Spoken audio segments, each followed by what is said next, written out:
রেলগাড়ির কামরায় হঠাৎ দেখা, ভাবিনি সম্ভব হবে কোনোদিন।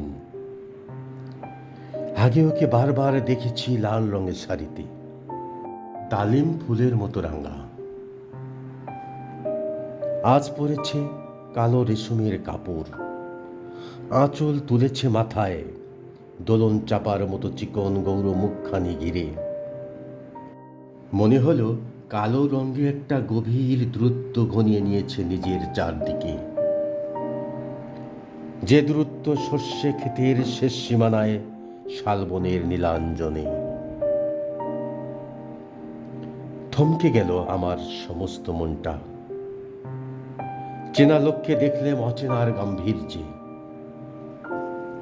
হঠাৎ খবরের কাগজ ফেলে দিয়ে আমাকে করলে নমস্কার। সমাজবিধির পথ গেল খুলে, আলাপ করলেম শুরু। কেমন আছো, কেমন চলছে সংসার ইত্যাদি।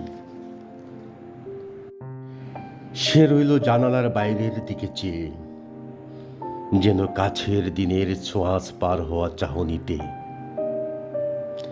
দিলে অত্যন্ত ছোট দুটো একটা জবাব, কোনোটা বা দিলেই না। বুঝিয়ে দিলে হাতের অস্থিরতায়, কেন এইসব কথা, এর চেয়ে অনেক ভালো চুপ করে থাকা।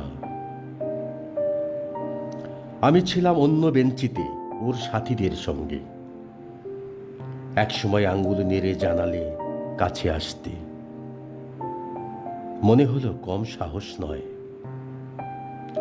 বসলুম ওর এক বেঞ্চিতে। গাড়ির আওয়াজের আড়ালে বললে মৃদু স্বরে, কিছু মনে করো না। সময় কোথা সময় নষ্ট করবার? আমাকে নামতে হবে পরের স্টেশনেই। দূরে যাবে তুমি, দেখা হবে না আর কোনোদিনই। তাই যে প্রশ্নটার জবাব এতকাল থেমে আছে, শুনবো তোমার মুখে। সত্য করে বলবে তো? আমি বললেম, বলবো। বাইরের আকাশের দিকে তাকিয়েই শুধলো, আমাদের গেছে যেদিন, একেবারেই কি গেছে? কিছুই কি নেই বাকি? একটুকু রইলেম চুপ করে। তারপর বললেম, রাতের সব তারাই আছে দিনের আলোর গভীরে। খটকা লাগলো, কি জানি বানিয়ে বললেম নাকি। ও বললে, থাক, এখন যাও ওদিকে। সবাই নেমে গেল পরের স্টেশনে।